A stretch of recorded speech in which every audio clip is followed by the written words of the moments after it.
Jai Hind and welcome to your own channel, The Career Point. আমরা polity চালাচ্ছিলাম এবং পলিটির মধ্যে আমরা করছিলাম, প্রথমে আমরা করলাম শিডিউল এবং শিডিউলের পরে আমরা এরপর পার্ট শুরু করব। আমরা প্র্যাকটিস করেছিলাম শিডিউল এবং মুখস্থ করে নিয়েছিলাম ক্লাসের মধ্যেই। শিডিউল কটা?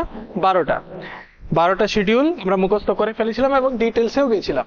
আজকে আমরা পার্ট করব। হ্যাঁ, পার্ট। টোটাল কটা পার্ট আছে সংবিধানের মধ্যে? 22টা পার্ট আছে। পার্টকে আমরা লেসন হিসাবে দেখবো। হ্যাঁ, তো আজকে পার্ট 1, সংবিধানের পার্ট 1। পার্ট 1 এর মধ্যে আমরা যদি দেখি তাহলে 4টা আর্টিকেল আছে।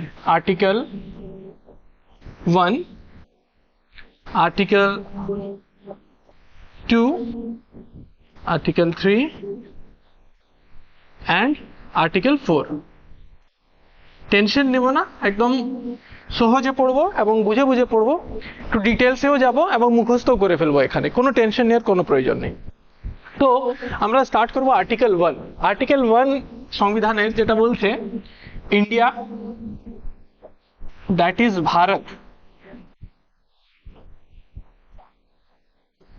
that is Bharat shall be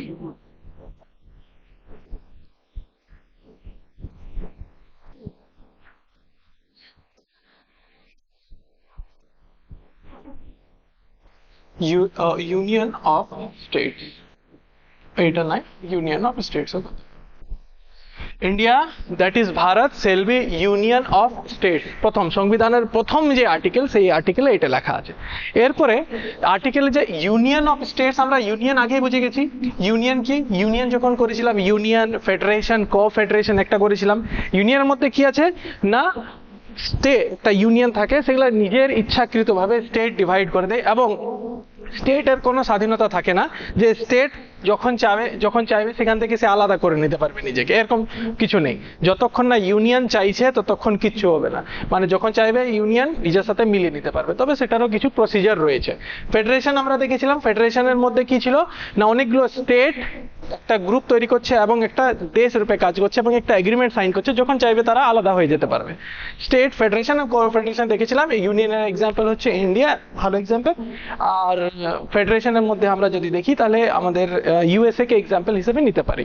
তাহলে এমনিতেই আমাদের এই প্রথম আর্টিকেলটা হয়ে গেছিল, তাহলে এমনিতেই মুখস্থ হয়ে গেছিল। এটার মধ্যে দেওয়া আছে কটা স্টেট? 28টা। আমাদের কটা স্টেট আছে? 28টা স্টেট আছে। আর ইউটি, ইউনিয়ন টেরিটরি, কটা আছে? 8টা আছে। কিন্তু আমাদের যে বর্তমানে এখন 28টা এবং 8টা সেরকম আগের থেকেও ছিল না, এটা পরে হয়েছে। আমাদের কিভাবে হয়েছে সেটা দেখবো পরে। এখন আর্টিকেল 2 এ চলে যায়, সহজে একদম মুখস্থ হয়ে যাবে। দেখো, আর্টিকেল 1 হয়ে গেল এবং নেক্সট আর্টিকেল 2। আর্টিকেল 2 বলছে অ্যাডমিশন অ্যান্ড এস্টাবলিশমেন্ট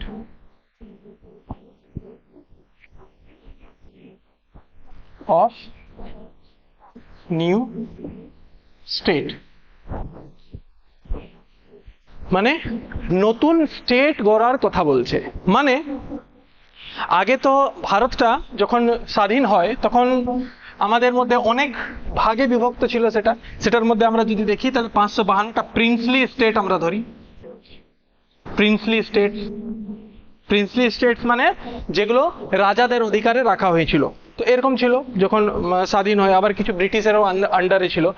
তো এই 552টা, কিন্তু 552 আগে ছিল না। যদি আমরা দেখি স্বাধীনতার পরেই যে অবস্থা আমাদের ছিল, সেই অবস্থাটা হচ্ছে এই মতো, যে ইন্ডিয়াকে যদি দেখি, ইন্ডিয়ার মধ্যে কিছু সাম্রাজ্য ব্রিটিশের হাতে ছিল আর কিছুটা আমাদের প্রিন্সলি স্টেটের হাতে ছিল। প্রিন্সলি স্টেট মানে হচ্ছে প্রিন্সলি স্টেট কটা ছিল? 552টা। কিন্তু 552 আগে ছিল না। এর মধ্যে 549টা, প্রথমে 549টা রাজি হয়েছিল ভারতের সাথে মিশতে, কিন্তু সবাই মিশতে চায়নি। এর মধ্যে যদি ফেমাস একটা এক্সাম্পল বলি না, তাহলে আমাদের মনে রাখতে হবে যে সিকিম। এটা কিভাবে বিভক্ত হলো এটা আসছে একটু পরে। প্রথমে এটা বুঝাও যে অ্যাডমিশন অ্যান্ড এস্টাবলিশমেন্ট মানে ভারতের মধ্যে, যদি ভারতের ম্যাপ এখন দেখা হয়, ভারতের ম্যাপ ছোট্ট করে যদি আঁকা হয়, তাহলে উপরে যদি আছে এই জায়গাটাতে জাস্ট একটা রাজ্য রয়েছে সিকিম। সিকিম কিন্তু ভারতের প্রথম দিক থেকেই এটার অংশ ছিল না ভারতের, পরবর্তীকালে সিকিমকে যোগ করা হয়েছে। এখনো যদি তুমি কাউকে জিজ্ঞেস করবে যে সিকিমটা কি ভারতের ছিল বা সিকিম ভারতের মধ্যে ছিল না আগে, তখন বলবে যে হ্যাঁ সিকিম ভারতের মধ্যে ছিল না। এটা কিন্তু একটা আজব হয়ে যাবে ব্যাপারটা, তাই না? তো সিকিমটা কি ছিল আগে ভারতের মধ্যে ছিল না, সিকিমকে অ্যাড করা হয়েছে। যখন যখন ছোট্ট করে আঁকি,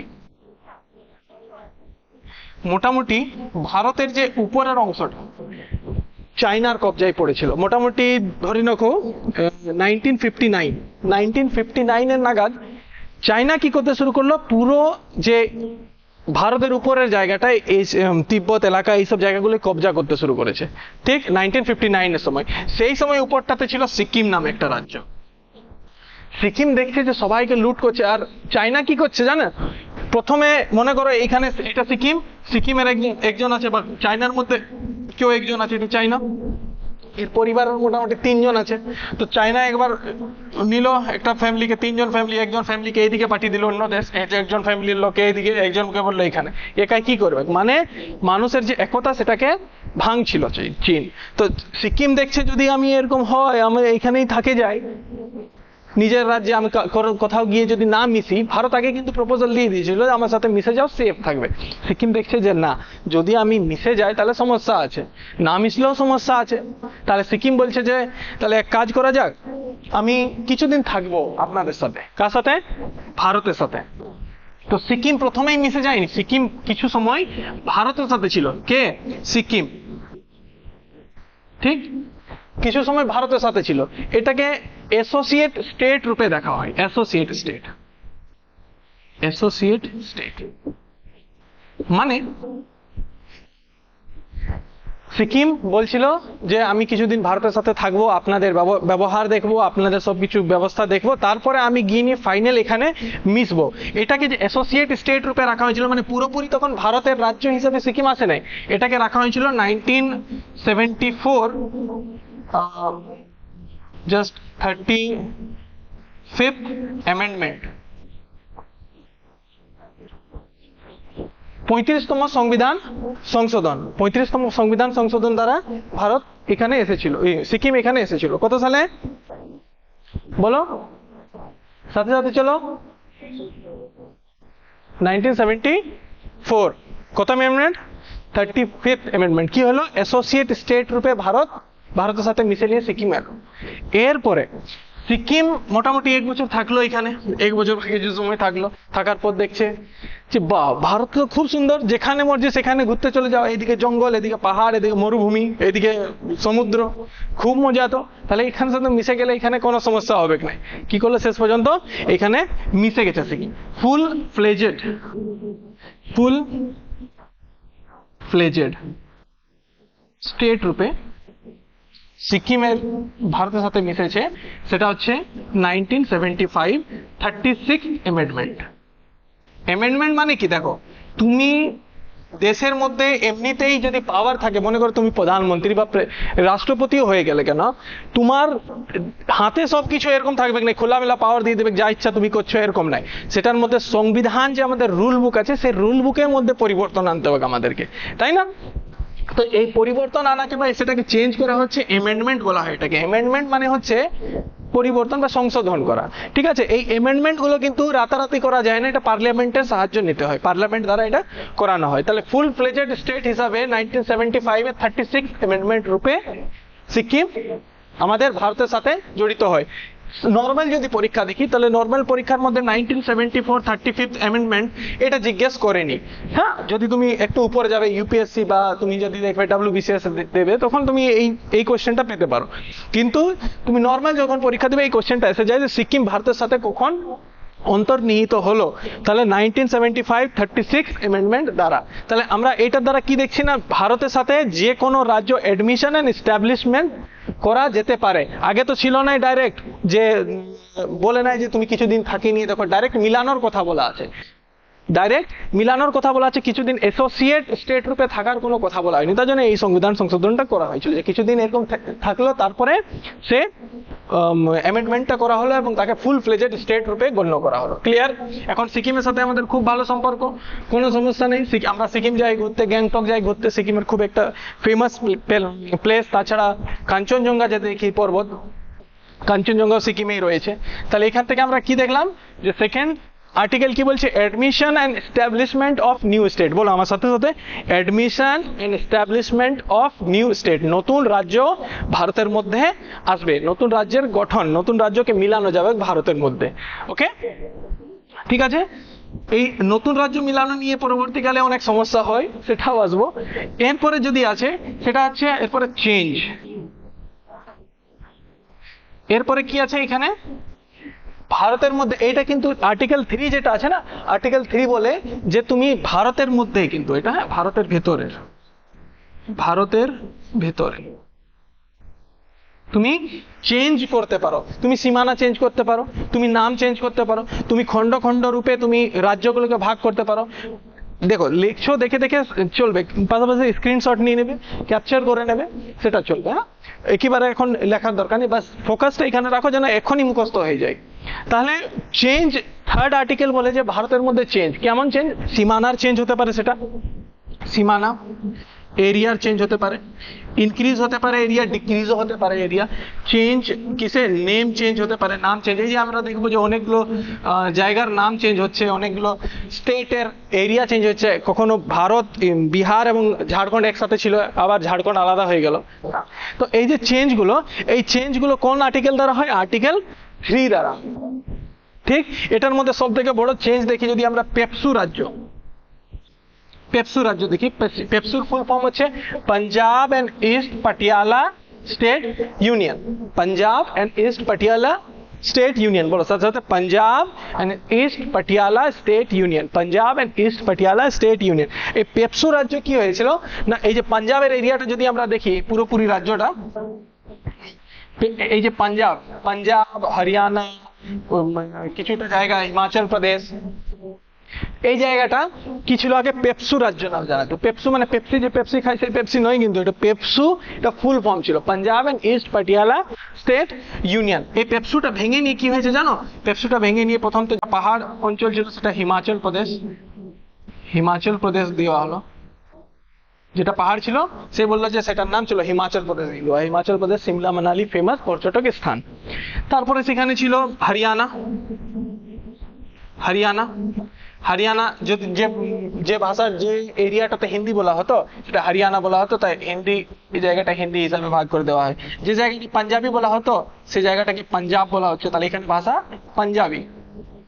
ঠিক, আর তারপর চণ্ডীগড় করে দেওয়া হলো, চণ্ডীগড়, চণ্ডীগড়, চণ্ডীগড় এই দুটার ক্যাপিটাল, পাঞ্জাব এবং হরিয়ানার ক্যাপিটাল চণ্ডীগড়। ঠিক আছে, তাহলে পেপসু ভেঙে নিয়ে কটা রাজ্য? 4টা রাজ্য। কি কি? হিমাচল প্রদেশ, হরিয়ানা, পাঞ্জাব আর চণ্ডীগড়। হিমাচল প্রদেশকে কেন ভাগ করা হয়েছিল? হিমাচল প্রদেশ পাহাড়ে অঞ্চল, তার জন্য হিমাচল প্রদেশকে আলাদা দিয়ে, তারপরে আবার কি হরিয়ানাকে কিসের বেসিসে? হিন্দিতে, এবং পাঞ্জাবকে পাঞ্জাবির ভাষাতে ভিত্তিতে, এবং চণ্ডীগড় একটা তাদের ক্যাপিটাল হিসেবে রাখা হয়েছিল। তাহলে পেপসুকেও ভাগ করা হয়েছে। এরকম আলাদা আলাদা অনেকগুলো রাজ্য ভাগ হয়েছে, সব থেকে বড় এটা আমরা এখানেই দেখতে পাই, পেপসু রাজ্য। ওকে, এরপরে যদি নেক্সট আমরা এগোই, তাহলে এখানে আমরা দেখতে পারবো যে আর্টিকেল 4। আর্টিকেল 4 কি বলে জানো? যে আর্টিকেল 3 and 4 এ কোন চেঞ্জ, কোন যে চেঞ্জ করা হবে বা যা কিছু পরিবর্তন আনা হবে সেটা আর্টিকেল 368 এর আয়ত্তে আসবে না। এরপর আমাদেরকে বুঝতে হবে আর্টিকেল 368 কি। যদি আমি বলে বলে যাচ্ছি, তোমরা যদি ফার্স্ট লিখতে পারো একদম রাফ নোটস বানাবে এবং পরবর্তীকালে সেটা কি ফেয়ার করে নেবে। ওকে, তো আমরা যদি দেখি আর্টিকেল 368 কি বলে। আর্টিকেল 368 মানে হচ্ছে, দেখো একটা যদি কোনো জিনিস পরিবর্তন করতে হয় তো পার্লামেন্টে সেটা ভোট করা হয়, ভোট নেওয়া হয়, এবং ভোট করার সিস্টেম দুটো আছে। একটা হচ্ছে যে নর্মাল একটা ভোট করা হয়,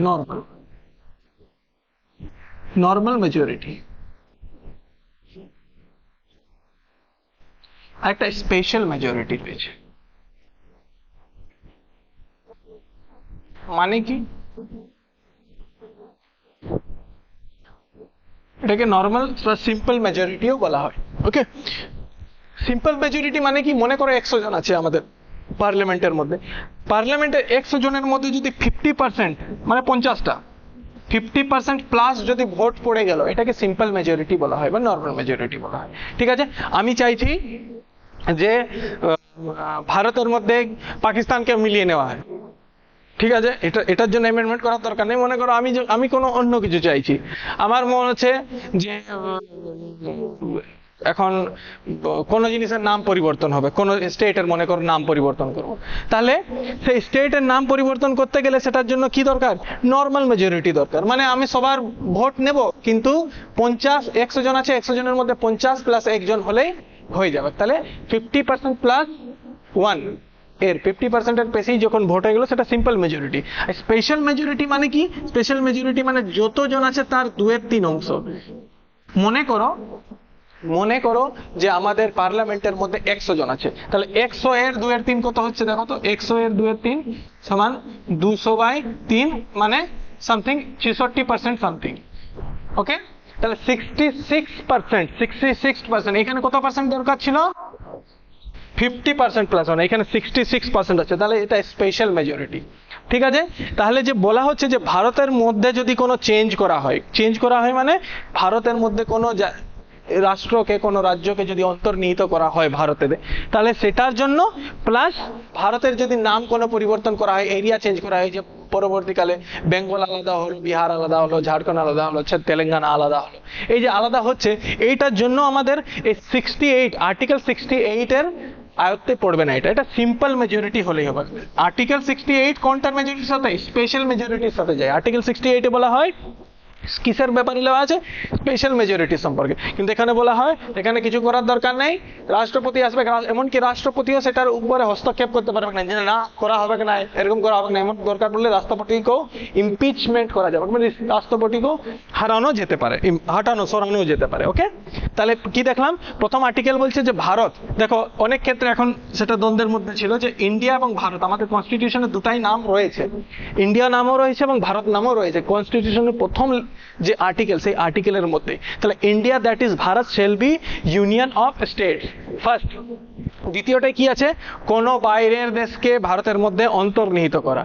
আর তৃতীয় আর্টিকেল কি? ভারতে এদিকে তাকাবে, ভারতের কি হয় না ছোট ছোট অংশে ভাগ করা যেতে পারে, বা ছোট অংশ বা বড় অংশ। ভারতের ভিতরেই কিন্তু স্টেটগুলোকে, ভারতকে আবার দুটা ভাগে দেশ ভাগে ভাগ করে দেওয়া এরকম নাই, কিন্তু ভারতের স্টেটগুলোকে, হয়তো পাঞ্জাব হরিয়ানা রয়েছে, হয়তো পাঞ্জাবের একটু বেশি অংশ দিয়ে দেওয়া হলো, হরিয়ানাকে একটু কম অংশ।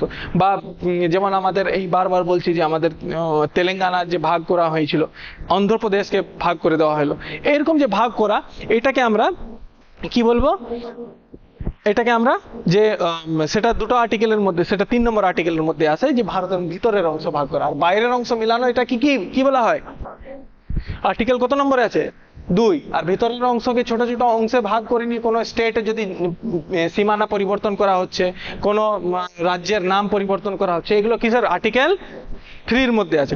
আচ্ছা, একটা কোয়েশ্চেন আছে যে তুমি মনে করো কোন রাজ্যের সীমানা পরিবর্তন করবে, মনে করো বেঙ্গলটা এত বড় আছে, তুমি বলবে যে বেঙ্গলটা আরেকটু বড় করা যাবে, ঠিক আছে, এরপরে বা বেঙ্গলের নাম পরিবর্তন হবে, তাহলে এই সময়টাতে কি তুমি সেই কাউকে জিজ্ঞেস করতে পারো? তুমি মানে পার্লামেন্টে এটা ডিসাইড করা হচ্ছে, তো পার্লামেন্ট চাইবে কি অন্য যে রাজ্য আছে সেই বিধান পরিষদকে জিজ্ঞেস করবে? তো না, দরকার পড়লে সে জিজ্ঞেস করতে পারে, কিন্তু তার যে অ্যান্সার, তার যে কনসেন্ট লেটার, তার যে রাজি হবেই, এবং সেটা বাধ্যতামূলক, বা যে রাজ্য চাইবে যে আমি যদি রাজি না হয় তাহলে আমার পরিবর্তন হবে না নাম, তো সেরকম নাই। রাজ্য রাজি হোক না হোক, যদি পার্লামেন্ট চাইছে যে নাম পরিবর্তন হবে তো হবে, যদি রাজ্য চাইছে সীমা পরিবর্তন হবে তো হবে। ঠিক আছে, তাহলে পার্লামেন্টের পুরোপুরি ডিসিশনের উপরে ডিপেন্ড করে এটা, মনে থাকবে। স্পেশাল মেজরিটি আর সিম্পল মেজরিটি বুঝে গেছো? নেক্সট যাব, দেখো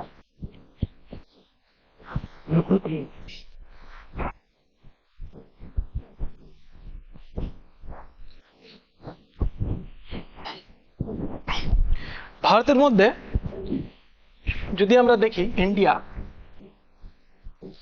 ইন্ডিয়া কিন্তু প্রথম থেকে আমরা যে এখন 28টা রাজ্য এবং 8টা ইউনিয়ন টেরিটরি আছে, এরকম ছিল না। আগের থেকে কি ছিল, কিছুটা ব্রিটিশ সাম্রাজ্যের অধীনে ছিল, মানে সেটাকে ব্রিটিশ স্টেট বলা হতো ভারতেরই, এবং কিছুটা ছিল প্রিন্সলি স্টেট।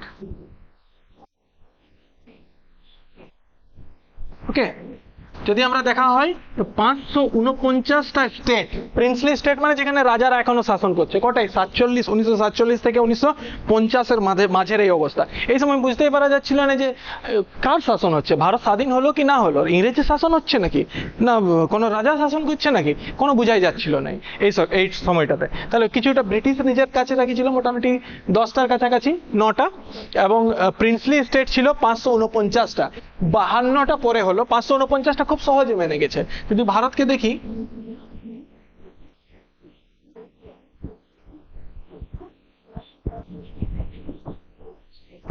মনে রাখো এটা ভারত, হ্যাঁ, যদিও ছবিটা ঠিক হয় নাই, মনে কর।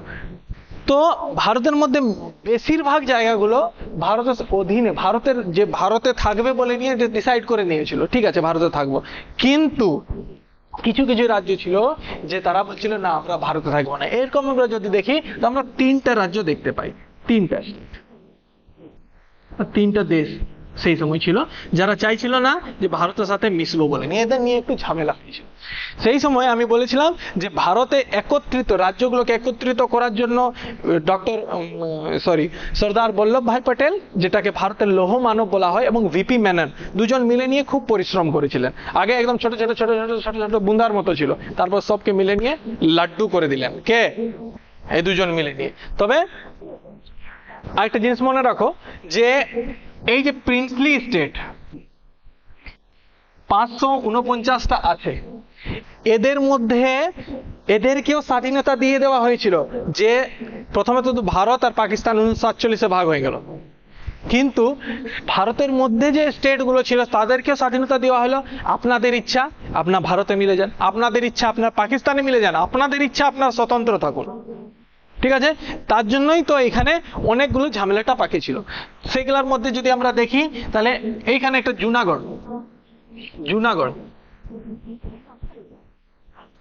জুনাগড়ের রাজা বলছেন না আমি ভারত থাকবো না, আমি পাকিস্তান যাব, জুনাগড়ে। তো এই জায়গাটাতে পাকিস্তানের ইনফ্লুয়েন্স এসেছিল, এই জায়গাটা গুজরাট কচ্ছ এর জায়গা এটা। তো সেই সময় অনেক বুঝালেন আমাদের সর্দার বল্লভভাই পটেল এবং ভিপি মেনন, এটাকে অনেক বুঝালেন যে না দেখুন আপনি ভারতে থেকে যান, আপনি কি করে নিয়ে দেখো এতটা তো ভারতের অংশ, এখানটা যদি পাকিস্তান চলে আসে কেমন লাগবে, ঠিক লাগবে কি না। তাহলে এর মিলানো একটা মানে ভারতে মিলে যাওয়া একটা খুব গুরুত্বপূর্ণ ব্যাপার ছিল সেই সময়। তো এনাকে বুঝালেন যে বুঝে যাও। ইনার কুকুর রাখার খুব শখ ছিল, আগে অনেক কুকুর রাখতেন ইনি। তো পাকিস্তানের সাথে আসা যাওয়া ছিল এনাকে বলা হলো যে আপনি মিলে যান, কি করছেন, না আমি মিলবো নাই, কিরকম মিলবো, আমি ওইদিকে থাকবো, মাউন্ট ব্যাটেন বলেছেন এরকম করা যাবে, শুনছেন না।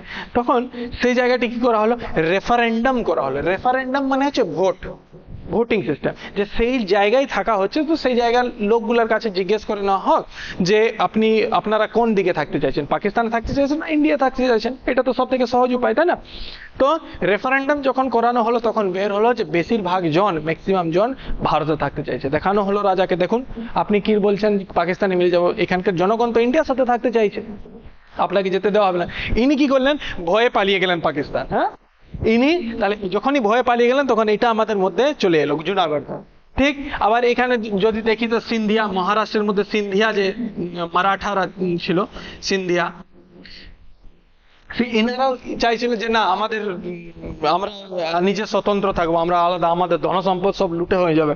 তখন এনাদেরকে বোঝানো হলো দেখুন আপনাদের ধনসম্পদ লুট করা হবে কি নাই, আপনারা ভারতে মিলে যান, আপনাদের যে ধনসম্পদ সেটা সেপারেট রাখা হবে। এখনো সিন্ধিয়া যদি তুমি যাও তাহলে সেখানে তুমি বড় বড় মহল পাবে, সিন্ধিয়া যে মহলগুলো রয়েছে সেই মহলগুলো এখনো রয়েছে। তো সিন্ধিয়ারা পরবর্তীকালে যদিও একটু প্রথমে বললো যে না আমরা আলাদা হবো, কিন্তু পরবর্তীকালে মিলে গেলো। তেমনি রাজস্থানের যে কিছু কিছু রাজা, তারাও এরকম তাদের মহল থাকতে দেওয়া হলো, তাদের যে সোনা গয়না, তাদের সম্পদ লুট করা হলো না, বা সম্পদ ভারতের আয়ত্তে আনা হলো না, যে বলছে হ্যাঁ ঠিক আছে ওটা পার্সোনাল, আপনাদের নেওয়া হবে না। তখন যদি লড়াই করতে বসা হয় যে না দেওয়া হবে না, তাহলে একটু বেশি স্ট্রিক্ট হওয়াটাও ঠিক নয়। ঠিক, তাহলে এরকম করে নিয়ে এই জায়গাগুলো ভারতে মিশে গেল। সমস্যা হয়েছিল জুনাগড়কে নিয়ে, আর এইখানে ছিল হায়দ্রাবাদের নিজাম। হায়দ্রাবাদ বলছিল না আমি পাকিস্তান যাব, আমি এটা থাকবো নাই, ভালো লাগছে না আমাকে এটা। হায়দ্রাবাদকে বোঝানো হলো দেখুন আপনি কি জন্য যেতে চাইছেন, যদি পাকিস্তান এখান থেকে এত দূর শাসন করে কেমন লাগবে, ভারতের ভিতরে শাসন করছে, তাহলে হায়দ্রাবাদকে মিলানো দরকার ছিল আগের থেকে। আসলে হায়দ্রাবাদ এত মানে হায়দ্রাবাদে একটু তখন থেকে যদি আমরা প্রাচীন ইতিহাস থেকেই দেখি বা মধ্যকালীন ইতিহাস থেকে, কাকতীয় বংশ ছিল এবং এখান থেকে কোহিনূর হীরা পাওয়া যায় আমরা বলেছিলাম, তো ওই আলাউদ্দিন খিলজির টাইমে। তো এই হায়দ্রাবাদ আগের থেকে একটু সম্পদশালী ছিল এবং নিজের সৈন্য ছিল এদের। তো হায়দ্রাবাদ কোন রকম মিলতে রাজি হচ্ছে না, তখন কোন রকম একটু জোর জবরদস্তি করা হলো এনাকে, যা আপনাকে মিলতেই হবে এখানে ভারতের মধ্যে। তখন ইনি কি করলেন, ইউএনও কল করে দিলেন। ইউএনও, ইউনাইটেড নেশন অর্গানাইজেশন, 1945 এর গঠন হয়েছে। তো ইউএনও ফোন করে দিলেন, খুব পাওয়ার ইনার, যে না দেখুন আমাদের এখানে খবর পাঠিয়ে দিলেন, ফোন করলেন মানে খবর পাঠালেন। তো আমাকে দেখুন, আমার জোর জবরদস্তি আমাকে এখানে মিলা হচ্ছে। মাউন্ট ব্যাটেন বলেছেন যে আমি কোনো মিলবো না এখানে, আমি আলাদা থাকতে পারি, আমার নাম মিললেও চলবে, কিন্তু আপনারা জোর জবরদস্তি মিলাচ্ছেন।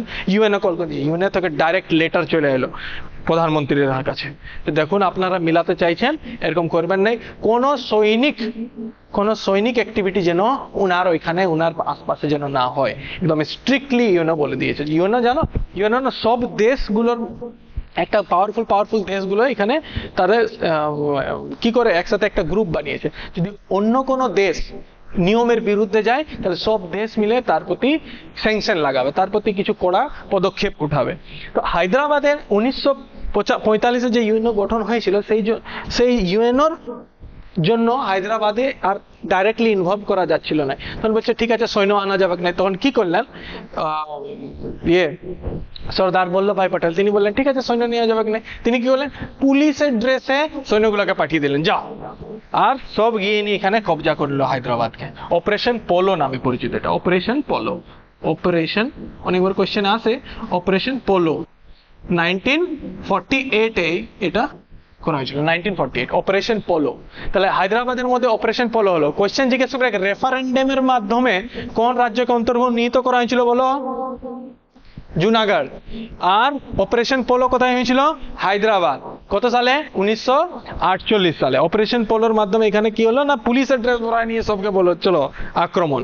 আর যখন ইউএনও থেকে ফোন করলো যে আপনি বললেন যে সৈনিক কারবাই করা যাবে না, আপনি কেন পাঠালেন ওখানে, বলছি আমি সৈনিক কোনো পাঠাই, আমি পুলিশ পাঠিয়েছিলাম।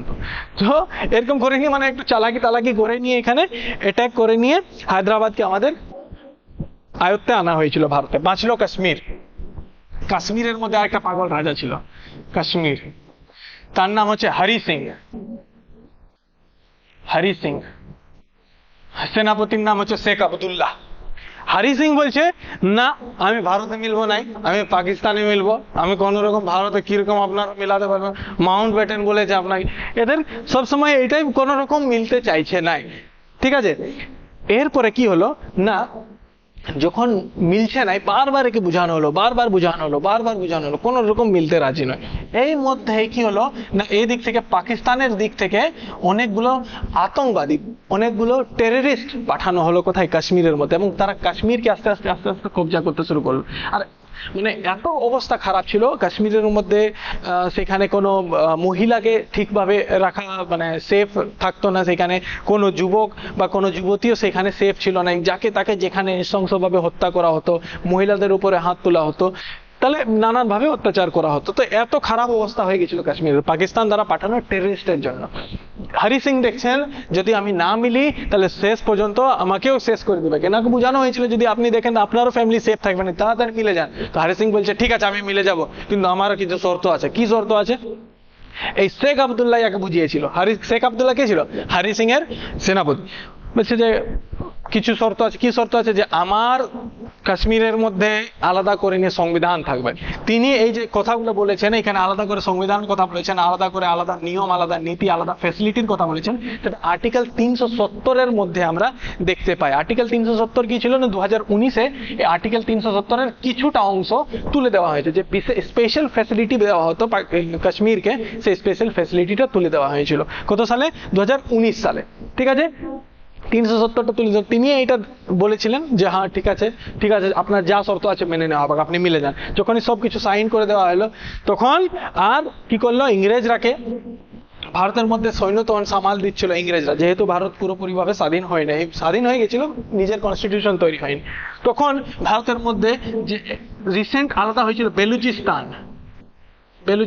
বেলুচিস্তানের সেই সময় ভারতের সৈনিক ছিল ব্রিগেডিয়ার উসমানিকে ডাকা হলো, শুনুন আপনি, আমাদের কাশ্মীরকে এখান থেকে টেররিস্ট অ্যাটাক হয়েছে এবং কাশ্মীরকে, আমাদের ভারতের অংশ ঢুকছে টেররিস্ট গুলো, এইখানে কাশ্মীরকে বাঁচাতে হবে। ক্যাপ্টেন ব্রিগেডিয়ার উসমানিকে পাঠিয়ে দেওয়া হলো এখানে, এবং ব্রিগেডিয়ার উসমানিয়া আজকেও এখনো বলা হয় যে কাশ্মীর উসমানিয়ার টাইমে, ওই টাইমটাতে যখন ভারতের মধ্যে কাশ্মীরের মধ্যে টেররিস্ট অ্যাটাক হয়েছিল, সেই সময় থেকে ব্রিগেডিয়ার উসমানিয়া যখন থেকে গেছেন, আজ পর্যন্ত কাশ্মীর পাকিস্তানের লোকেরা এক পা বাড়াতে পারেনি।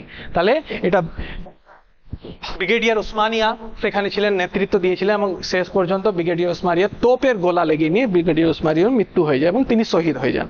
ঠিক আছে, যে তোপের সামনে চলে এসেছিলেন একদম, এবং তোপ লেগে গেছিল। পরবর্তীকালে তাকে অনেক সম্মানও দেওয়া হয়। তাহলে এত কিছু হলো ব্যাপারটা। ঠিক আছে, এটাকে বলা হতো ইনস্ট্রুমেন্ট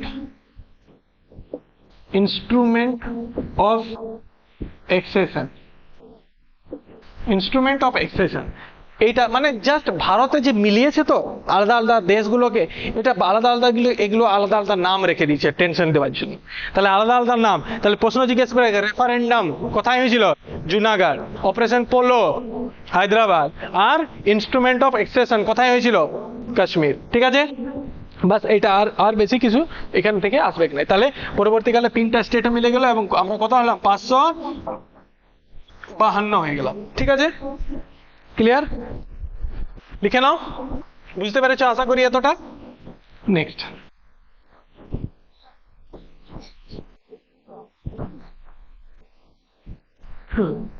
ক্যাপচার করে চলছো তো?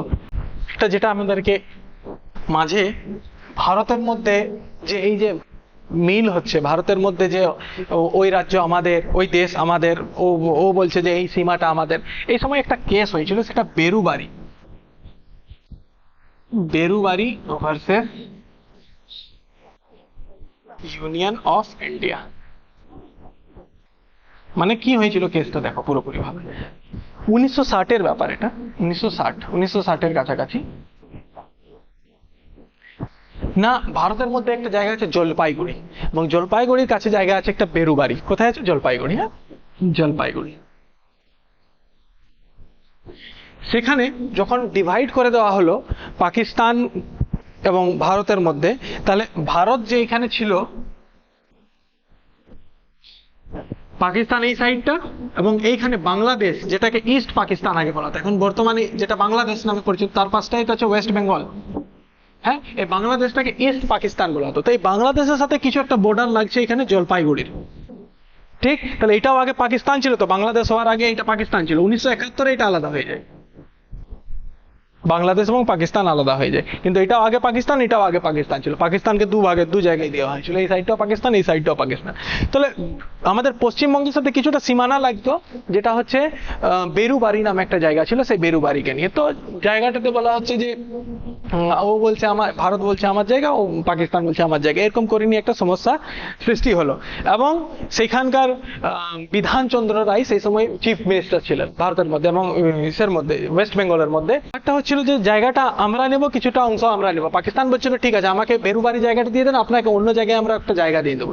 এই সময় করে নিয়ে একটা দ্বন্দ্ব সৃষ্টি হলো, এবং জওহরলাল নেহরু বলছিলেন ঠিক আছে আমি জায়গাটা দিয়ে দিচ্ছি, কোনো সমস্যা হবে না, জায়গাটা নিয়ে নাও।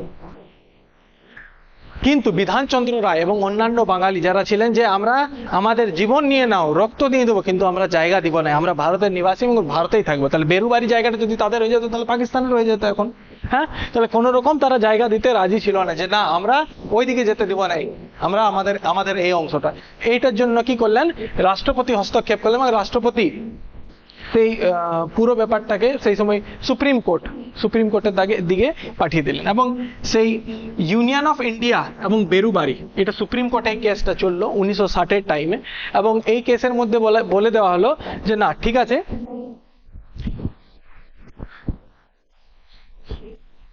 বলে দেওয়া হলো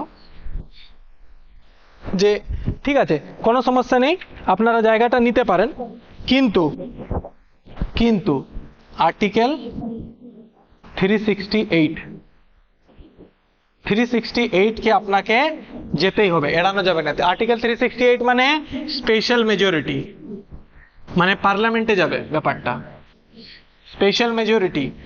এবং পার্লামেন্টে গিয়ে নিয়ে সেটা কত ভোট, 2/3 ভোটে, মানে 66%-এর উপরে ভোট চাইবে, তারপরে গিয়ে নিয়ে তখন গিয়ে নিয়ে আপনাকে সেই জায়গাটা দিয়ে দেওয়া হবে। ভারতের মধ্যে আগে কি ছিল, মেলানোর কথা ছিল, ভারতের মধ্যে কি কোনো সাম্রাজ্যকে আপনারা মিলাতে পারি, কোনো সাম্রাজ্যকে দেওয়ার কথা বলা ছিল না, কোনো জায়গাকে আপনি দিতে পারবেন না কোনো পার্টকে। তো আপনাকে কি আর্টিকেল 368 দ্বারা পার হতে হচ্ছে। তো আর্টিকেল 368-এর এখানে ব্যাপার আছে।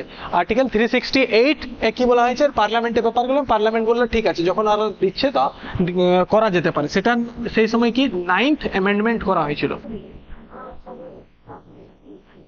1960-তে, 9তম সংবিধান সংশোধন। এবং এইখানে বলা হয় যে ঠিক আছে পরবর্তীকালে আপনি মানে এটা দিয়ে দেন, কোনো সমস্যা নেই, আমরা অন্য জায়গা নিয়ে নেওয়া হবে। তাহলে এই কিছুটা অংশ বেরুবাড়ির যে জায়গাটা সেটা দিয়ে দেওয়া হয়েছিল।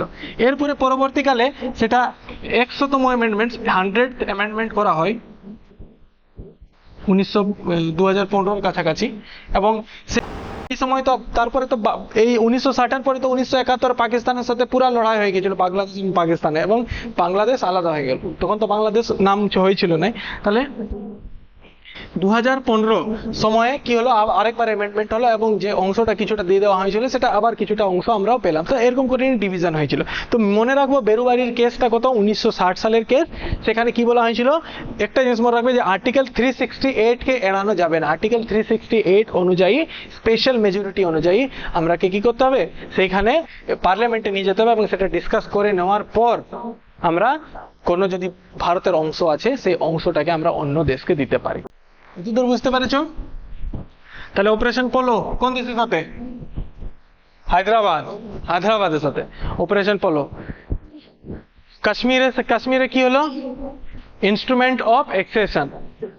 জুনাগড়ে কি হলো, রেফারেন্ডামের মাধ্যমে অ্যাড করা হলো। আর্টিকেল 1 কি বলে, India that is Bharat shall be union of states.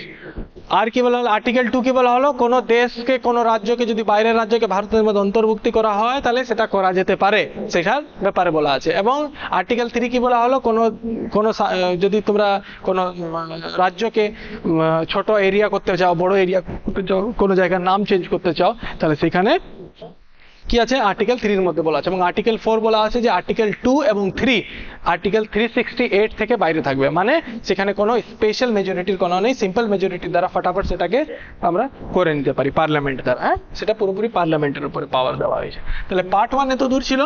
Part 1 এর মধ্যে যদি দেখতে যাই তাহলে কিছু কেস, বেরুবাড়ি কেস ছাড়াও সেখানে পরবর্তীকালে কিছু সমস্যা হয়েছিল। কি সমস্যা হয়েছিল, যে আগে স্বাধীন যখন ভারত হলো, ভারত স্বাধীন হওয়ার পর স্টেটগুলো এরকম ছিল, A B C D এরকম স্টেটগুলো ছিল। এখন আমরা কি পড়ি, পাঞ্জাব পড়ি, হরিয়ানা পড়ি, ইন্ডিয়া ওয়েস্ট বেঙ্গল পড়ি, বিহার পড়ি, উড়িষ্যা পড়ি, উত্তরপ্রদেশ পড়ি, এরকম পড়ি।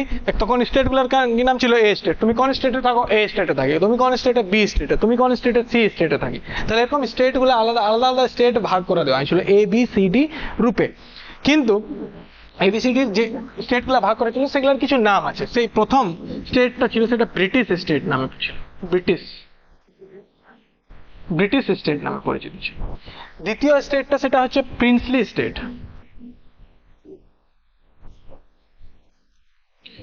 তৃতীয়, দেখো তৃতীয়টা পরে আসছি। প্রথমটা ছিল ব্রিটিশ স্টেট, দ্বিতীয়টা প্রিন্সলি স্টেট। প্রথমটা ব্রিটিশ স্টেট। ব্রিটিশ স্টেটের মধ্যে 9টা স্টেট রাখা হয়েছিল, মানে ব্রিটিশরা চাইছিল, দেখো ভারত স্বাধীন হয়ে যাওয়ার পরও কিন্তু ব্রিটিশদের ইনফ্লুয়েন্স ছিল, ঠিক আছে, যতক্ষণ আমাদের নিজের সংবিধান তৈরি হচ্ছে। তো ব্রিটিশ স্টেট যখন ছিল তখন ব্রিটিশরা কি করতো না, মেন নিজের যে স্টেট, বড় বড় স্টেটগুলোকে নিজের কবজায় এনেছিল, যেমন ইউপি, বিহার, বেঙ্গল, এইসব জায়গাগুলোকে নিজের কবজায় এনেছিল, নিজের আয়ত্তে এনেছিল। তো এটা ব্রিটিশ স্টেট নামে পরিচিত এটাকে। তো এগুলোর মধ্যে বড় বড় স্টেট ছিল, মুখস্থ রাখার দরকার নেই, কটা স্টেট ছিল মনে রাখলেই চলবে, 9টা। তারপর প্রিন্সলি স্টেট। প্রিন্সলি স্টেটটাকে কি ছিল, প্রিন্সলি স্টেটটাও 9টা ছিল। যে প্রিন্সলি স্টেট মানে কি, রাজারা থাকতো এখানে, শুধু রাজাদের যে জায়গা, সেই রাজারা শাসন করার জন্য কিছু ছেড়ে দেওয়া হয়েছিল। কিন্তু যদি বলা হয় যে রাজারা শাসন করতো, তো পুরোপুরি রাজারা শাসন করতো না, তাদের উপরেও লোকজন ছিল, তাদের উপরে ছিল ব্রিটিশ আলটিমেটলি। মানে ব্রিটিশরা শাসন করছে তো ব্রিটিশে, কিন্তু রাজারা শাসন করলো তাদের উপরেও ব্রিটিশ ছিল, ঠিক আছে, ইনডাইরেক্টলি শাসন করতো ব্রিটিশরাই। তারপরে ছিল কমিশনার, কমিশনারি স্টেট। কমিশনারি স্টেট মানে এখানে বলতো, দেখো আমরা তো একটা রাখলাম, তোমাদের রাজাকে কিছুগুলো দিলাম, আর কিছু কমিশনারও থাকবে। কমিশনাররা মানে মেন বড় বড় শহর ছিল, তো সেই সব মেন বড় বড় শহরগুলোকে শাসন করার জন্য কমিশনার বসিয়ে দেওয়া হয়েছিল। তো বলছে দেখো আমরা তো পুরোপুরি শাসন করছি না ব্রিটিশ, আপনাদেরকেও কিছুটা দেওয়া হয়েছে।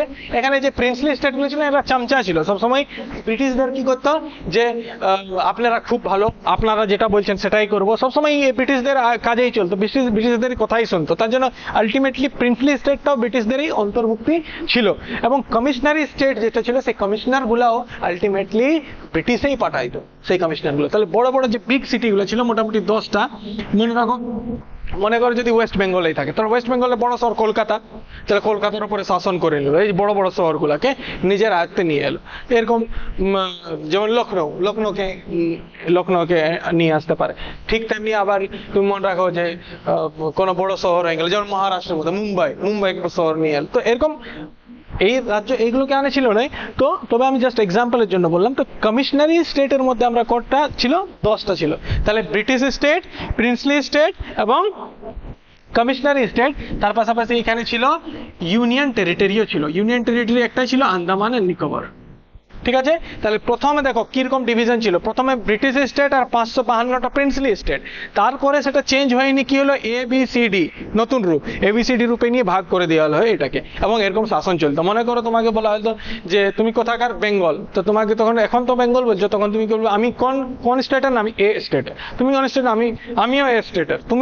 আমিও A স্টেটের। A স্টেটে কোথায়, তখন বলবে আমি বেঙ্গল। A স্টেটে কোথায়, না আমি ইউপি। A স্টেটে কোথায়, না আমি বিহার। তখন এরকম করে নিয়ে এত কনফিউশন হতো। হ্যাঁ, তাহলে A state, B state, C state, D state এরকম করে নিয়ে ভাগ করে দেওয়া হয়েছিল। এই জিনিসটা একদমই পছন্দ ছিল না। এবং প্রথম থেকেই ডিমান্ড হচ্ছিল যে আমাদেরকে নিজের ভাষাতে, আমাদের নিজের ভাষাগত দিক দিয়ে আমাদেরকে আলাদা রাজ্য দিয়ে, এটা ডিমান্ড প্রথম দিক থেকেই হচ্ছিল, ঠিক আছে। তো দেখো কনফিউজ হবে নাই, আর্টিকেল 1এই চলছে, কিন্তু আর্টিকেল 1-এর সাথেই এইগুলো, আর্টিকেল পার্ট 1 চলছে, সরি, এবং পার্ট 1-এর সাথে এগুলো পুরোপুরি রিলেটেড। তোমার যে এই যে স্টেটের ভাগগুলো, এগুলোকে যদি সাথে না নিয়ে যায় তাহলে জিনিসটা পরে আলো সমস্যা হবে। আমরা চলতে পারি একসাথে, কিন্তু একসাথে না চলাটাই ঠিক। আমরা একটু ডিপে গিয়ে নিয়ে একটু দেখে নিই, যেহেতু আমরা WBCS থেকে শুরু করে নিয়ে সব পরীক্ষা কভার করছি, তাই। তো এই সময় একটা যখন ডিমান্ড আসতে শুরু হলো, তখন এসকে ধর কমিটি বসানো হয়। এসকে ধর কমিটি মোটামুটি 1948-এর কাছাকাছি এসকে ধর কমিটি যখন বসলো, এসকে ধর এলাহাবাদের ছিলেন, এলাহাবাদ হাইকোর্টের জাজ ছিলেন এসকে ধর।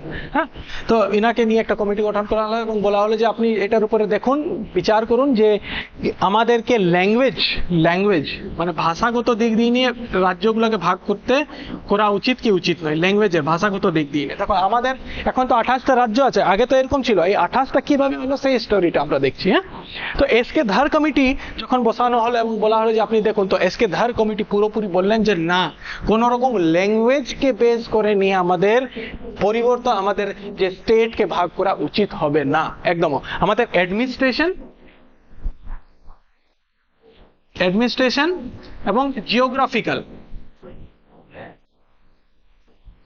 অ্যাডমিনিস্ট্রেশন এবং জিওগ্রাফিক্যাল যে দিকটা মানে ভৌগোলিক দিক দিয়ে নিয়ে এবং প্রশাসনিক দিক দিয়ে নিয়ে যেটা সুবিধা হবে সেই অনুযায়ী যদি আমরা ভাগ করি তাহলে সেটা সুবিধাজনক হবে। ল্যাঙ্গুয়েজ দিয়ে নিয়ে একদমই ভাগ করা যাবে না। তাহলে এসকে ধার কমিটি, এরপরে আবার জেভিপি কমিটি এসেছিল, যেমন জেভিপি কমিটির ফুল ফর্ম হচ্ছে জওহরলাল নেহরু, বল্লভভাই পটেল এবং পট্টভি সীতারামাইয়া। এই তিনজন মিলে নিয়ে একটা কমিটি হলো। জওয়াহরলাল লিখে নেবে পুরোটা, জওয়াহরলাল নেহরু এবং বল্লভভাই পটেল আর পট্টভি সীতারামাইয়া, এই তিনজনকে মিলে নিয়ে একটা কমিটি গঠন করা হলো। এইটাও রিপোর্ট হলো যে না, কোনো রকম আমাদের ল্যাঙ্গুয়েজের উপরে ভাগ করা যাবে না, ল্যাঙ্গুয়েজকে বেস করে নিয়ে ভাগ করা যাবে না। এই সময় এই যে পুরা কাণ্ডটা হচ্ছিল সেই সময় অন্ধ্রপ্রদেশের একজন লোক পট্টভি, এর নাম হচ্ছে কি, পট্টি শ্রী রামালু, পট্টি শ্রী রামালু, পট্টি শ্রী রামালু কি করছিলেন, তিনি সবকিছু অবজার্ভ করছিলেন যে আমরা বারবার ল্যাঙ্গুয়েজের বেস করে নিয়ে আমরা চাইছি যে না আমাদের ভাষাগত দিক দিয়ে নিয়ে আলাদা করে নিয়ে আমাদের রাজ্য হোক, কিন্তু ইনারা কোনো রকমই মানছেন না। তিনি কি করলেন, অনশনে বসে গেলেন এবং তিনি 56 দিন অনশন করেছিলেন, 56 ডে, এবং হাঙ্গার স্ট্রাইক করেছিলেন, না খেয়ে থেকেছিলেন। কোথাকার লোক, অন্ধ্রপ্রদেশের লোক, ঠিক আছে। এবং 56 দিন অনশন করার পর তার মৃত্যু হয়ে যায়। ক্লিয়ার? পরে লিখবে, এদিকে দেখো, 56 দিন অনশন করার পর কি হলো, তার মৃত্যু হয়ে যায়। এবং যখনই তার মৃত্যু হয়ে গেল সেখানকার পাবলিক একদম মানে চূড়ান্ত রূপ নিল এবং পাবলিক একদম চাইছে যে এক্সট্রিম রূপে পৌঁছে গেল এবং পাবলিক চাইছে যে আমাদের যে লোক মারা গেছে তার আমাদের সাথে সেটা জাস্টিস হোক। কেন মরবে আমাদের লোক? ইংরেজের টাইমে এরকম শাসন হতো না, আপনারা এরকম শাসন করছেন, একজন লোক এতদিন থেকে অনশন করছেন, এতদিন থেকে ডিমান্ড করছেন, 56 দিন হয়ে গেল আর আপনার কথাটা শুনলেন নাই। তখন এরকম করে নিয়ে বলা হলো, তখন কোন রকম যে ভাবা হলো যে তাহলে কি করা যায়, তাহলে বলছে যে ঠিক আছে এদেরকে স্টেট দিয়ে দেওয়া হোক। তারপরে স্টেট দেওয়ার আগে কিন্তু একটা কমিটি বসেছিল, সেটার নাম হচ্ছে ফজল আলী কমিটি। ফজল আলী কমিটি, সে সময়কার সুপ্রিম কোর্টের জাজ ছিলেন ফজল আলী। তো ফজল আলীকে নিয়ে একটা কমিটি গঠন করা হলো এবং ফজল আলী যে বললেন যে এটার তাহলে কিছু করা যাক, কিছু ব্যাপার আলাদা করে নিয়ে আসা যাক। তখন ফজল আলী রিপোর্ট পেশ করলেন এবং ফজল আলী বললেন যে ঠিক আছে এদেরকে ল্যাঙ্গুয়েজের ভিত্তি করে নিয়ে দিয়ে দেওয়া উচিত রাজ্য যদি চাইছে, কিন্তু সেইটার মধ্যে এমন বাধ্যতামূলক না করা উচিত যে মারাঠি আছে, মারাঠি অনুযায়ী যদি মহারাষ্ট্র ভাগ করে দেওয়া হলো তাহলে সেখানে যে মারাঠি জানবে সেই মহারাষ্ট্র থাকবে, এরকম নয়। মানে সেই স্টেটে থাকতে সেই ভাষাটা জানা বাধ্যতামূলক হবে, এরকম থাকা উচিত নয়। তাহলে ভাষাগত দিক দিয়ে নিয়ে তিনি বললেন যে ঠিক আছে ল্যাঙ্গুয়েজকে ল্যাঙ্গুয়েজ, হ্যাঁ ল্যাঙ্গুয়েজ অনুযায়ী তিনি বললেন যে ঠিক আছে ল্যাঙ্গুয়েজ অনুযায়ী ভাগ করা যেতে পারে। তাহলে শেষ পর্যন্ত ভাগ করে দেওয়া হলো। তাহলে এরপরে ভাগগুলা যখন হলো তখন কি হলো বলছি, সেই সময় আন্ধ্রপ্রদেশ ভাগ হয়ে গেল। সেখানকার তেলেগু ভাষা, কোন ভাষা? তেলেগু। কোন ভাষা? তেলেগু ভাষা। তেলেগু ভাষাকে ভিত্তি করে নিয়ে অন্ধ্রপ্রদেশকে ভাগ করে দেওয়া হলো। ঠিক আছে, ক্লিয়ার? অন্ধ্রপ্রদেশকে ভাগ করে দেওয়া হলো। আরেকটা জিনিস মনে রাখবে, যদিও অন্ধ্রপ্রদেশকে ভাগ করে দেওয়া হলো কিন্তু তারপরেও সবাই শান্তিতে ছিল না, তারপরেও অনেক সমস্যা। অন্ধ্রপ্রদেশ যখন ভাগ হয়ে গেল তারপরেও কিন্তু সমস্যা থামলো না। পাঞ্জাব চাইছে যেন পাঞ্জাবি আমাদের ভাষার মধ্যে আমাদের আলাদা করে নিয়ে করা যাক, গুজরাটি চাইছিল যেন আমাদের আলাদা করে নিয়ে করা যাক, এরকম করে নিয়ে আলাদা আলাদা ডিমান্ড আসতে শুরু হলো। ঠিক আছে, চলো। তো এরপরে দেখলাম যে কি হলো না, পট্টি শ্রী রামালু যে ছিলেন, পট্টি শ্রী রামালু ইনি যখন ডিমান্ড করলেন তখন অন্ধ্রপ্রদেশ তেলেগু ভাগ করে দেওয়া হলো এবং সেটা করে দেওয়া হয়েছিল 1 অক্টোবর 1953-তে ইনাকে দিয়ে দেওয়া হলো। 1953-তে প্রথম রাজ্য যে ঠিক আছে আপনি নিয়ে নেন। এরপরে যখন ফজল আলী, আচ্ছা প্রশ্ন আছে যে ফজল আলী কখন বসেছিল? 1953 এই কমিশনটা বসেছিল এবং 1953 রিপোর্ট পেশ করলো 1956-এ গিয়ে ফজল আলী কমিশন। ঠিক আছে, তো প্রশ্ন আছে যে কোন কমিটি ল্যাঙ্গুয়েজের ভিত্তিতে ভাগ করতে রাজি ছিল না? কোন কমিটি? এসকে ধর কমিটি, জেভিপি কমিটি। কোন কমিটি বললো যে পরবর্তীকালে যে হ্যাঁ ল্যাঙ্গুয়েজ রূপে ভাগ করা যেতে পারে?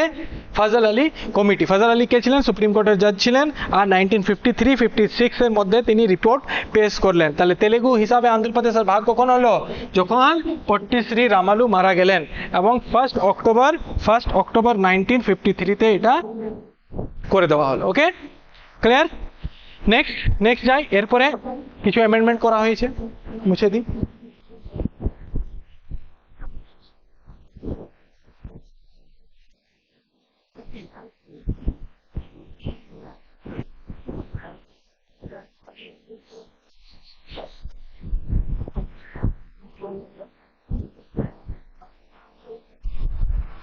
এই সময়েতেই 7th কনস্টিটিউশনাল অ্যামেন্ডমেন্ট করা হয় 1956-এ, এবং করা হয় যে আমাদের যে এ বি সি ডি এরকম করে নিয়ে যে ভাগ করা ছিল, তো রাজ্যগুলোকে এরকম ভাগ না করে নিয়ে আমাদের 14টা স্টেটে ভাগ করে দেওয়া হলো। কতটা স্টেটে? 14টা স্টেটে, এবং 6টা ইউটিতে ভাগ করে দেওয়া হলো। ওকে, ঠিক আছে। তার পরবর্তীকালে আমরা দেখবো যে আলাদা আলাদা করে নিয়ে এরপর ভাগ হচ্ছে। তারপরে আসাম, আমাদের এখান থেকে মহারাষ্ট্র ভাগ হলো, তারপরে আমাদের ঝাড়খণ্ড, উত্তরপ্রদেশ, বিহার, এইসবগুলো আলাদা আলাদা ভাগ হয়েছে আলাদা আলাদা সময়। তাহলে সব থেকে আগে কে ভাগ হলো? 1953-তে কে ভাগ হয়েছে? অন্ধ্রপ্রদেশ ভাগ হয়েছিল। কত? 1 অক্টোবর। ওকে, ক্লিয়ার? তাহলে কত নম্বর কনস্টিটিউশনাল অ্যামেন্ডমেন্ট করা হলো? 7 নম্বর কনস্টিটিউশনাল অ্যামেন্ডমেন্ট, যেটার মধ্যে বলা হলো যে এরপরে আমাদের ভাষার ভিত্তিতে ভাগ করা যেতে পারে। ক্লিয়ার? তাহলে আমরা কি কি জানলাম আজকে আমরা পার্ট 1 দেখলাম। পার্ট 1 এর মধ্যে 4টা আর্টিকেল দেখলাম। 4টা আর্টিকেলে কি ছিল? প্রথম article, India that is Bharat shall B A union of states. তারপরে কি দেখলাম? 2 নম্বর আর্টিকেল, যে কোনো রাজ্যকে বাইরের দিক থেকে মিলানো যেতে পারে। তাহলে কি করা যেতে পারে? না সাধারণ মেজরিটির দ্বারা সেটাকে মিলানো যেতে পারে, পার্লামেন্টে সাধারণ মেজরিটির উপরে, প্রেসিডেন্টের বেশি কোনো হস্তক্ষেপ নেওয়া যাবে না। তৃতীয় নম্বর কি দেখালাম? তৃতীয় নম্বর দেখলাম যে ভারতের মধ্যে যদি রাজ্যগুলোরই আলাদা আলাদা ভাগ করে যেতে পারে, বা সীমা পরিবর্তন করা যেতে পারে, বা তাদের নামের পরিবর্তন করা যেতে পারে, তখন 3rd নম্বর আর্টিকেল। এবং 4th নম্বর আর্টিকেল দেখা হলো যে উপরে 2 নম্বর এবং 3 নম্বর আর্টিকেল 368 এর আয়ত্তের থেকে বাইরে থাকবে। এরপরে আমরা আস্তে আস্তে করে নিয়ে যে প্রিন্সলি স্টেট কটা ছিল? 552টা। এবং প্রিন্সলি স্টেট 552টা আসার পেছনে কতটা ভারতের মধ্যে সংঘর্ষ হলো, আমাদের সর্দার বল্লভভাই প্যাটেল এবং ভিপি মেনন কতটা সংঘর্ষ করলেন। অপারেশন পোলো দেখলাম 1948-এ, যেটা আমাদের হায়দ্রাবাদের উপরে করানো হলো। তারপরে জুনাগড়ের দেখলাম, জুনাগড়ের রেফারেন্ডাম করানো হলো, এবং কাশ্মীরের যে রাজা হরি সিং এর বিরুদ্ধে যে আমাদের ইনস্ট্রুমেন্ট অফ অ্যাক্সেশন সেটা করানো হলো। এইসব জিনিসগুলো আমরা দেখলাম। তারপরে আমরা কি দেখলাম? যে এবিসিডি নামে 4টা ভাগে বিভক্ত ছিল। কে? স্টেটগুলো ABCD 4টা ভাগে বিভক্ত ছিল। এর মধ্যে ব্রিটিশ, 2 নম্বর প্রিন্সলি, 3 নম্বর কমিশনার, আর 4 নম্বর ইউটি। এর মধ্যে ব্রিটিশ 9টা ছিল, তারপরে আমাদের প্রিন্সলি 9টা ছিল, কমিশনারি 10টা ছিল, এবং ইউটি কটা ছিল? একটা, আন্দামান এন্ড নিকোবর। তারপরে এই সব জিনিসগুলো যখন হলো, তখন ভারতের মধ্যে একদমই পছন্দ হচ্ছিল না। ভারতের চাইছিল ভারতের লোকগুলো স্পেশালি ভাষার ভিত্তিতে করে নিয়ে যে রাজ্যের পুনর্গঠন করা হোক। ঠিক আছে, তো রাজ্যের পুনর্গঠন করার জন্য অনেক অনশন হলো, যেটার মধ্যে পট্টু শ্রী রামালুর যে ফেমাস অনশন, 56 দিন তিনি অনশন ছিলেন, না খেয়েছিলেন, সেটাকে আমরা মনে রাখি। এবং তার মৃত্যু হয়ে যাওয়ার পর এই ফজল আলী কমিশন বসে, তার মৃত্যু হয়ে যাওয়ার পর সেটাকে ভাগ করে দেওয়া হয় অন্ধ্রপ্রদেশ রূপে। পরবর্তীকালে আবার সেটা তেলেঙ্গানা রূপে ভাগে। এবং অন্ধ্রপ্রদেশে যেটা ভাগ করে দেওয়া হয়, অন্ধ্রপ্রদেশ 1 অক্টোবর 1953-তে। পরবর্তীকালে আবার ফজল আলী কমিশন বসে, এবং ফজল আলী কমিশন সেটা দেখে যে হ্যাঁ ভাষা রূপে ভাগ করা যেতে পারে, কিন্তু শর্ত একটাই ছিল যে ভাষা যেন সেই রাজ্যে থাকার ম্যান্ডেটরি জিনিস না হয়ে যায়, যে সেই ভাষা সেই রাজ্যতে থাকলে সেই ভাষাটা অবশ্যই জানতে হবে, এরকম জরুরি নয়। ঠিক, তারপর এরকম করে নিয়ে ফজল আলী কমিশনের রিপোর্ট এলো 1956-এ, এবং সেটা 7th অ্যামেন্ডমেন্ট করা হলো, 7th অ্যামেন্ডমেন্ট 1956, যেটাকে স্টেট রিঅর্গানাইজেশন অ্যাক্টও বলা হয়। স্টেট রিঅর্গানাইজেশন অ্যাক্ট বলা হয়, স্টেট রিঅর্গানাইজেশন অ্যাক্ট। ক্লিয়ার? তো আজকের ক্লাস এখানেই থাক। আশা করি আপনাদের ক্লাস ভালো লাগছে, এবং পরবর্তী ক্লাসে জুড়ে থাকুন। Do subscribe and don't forget to click on the bell icon. Okay, Jai Hind.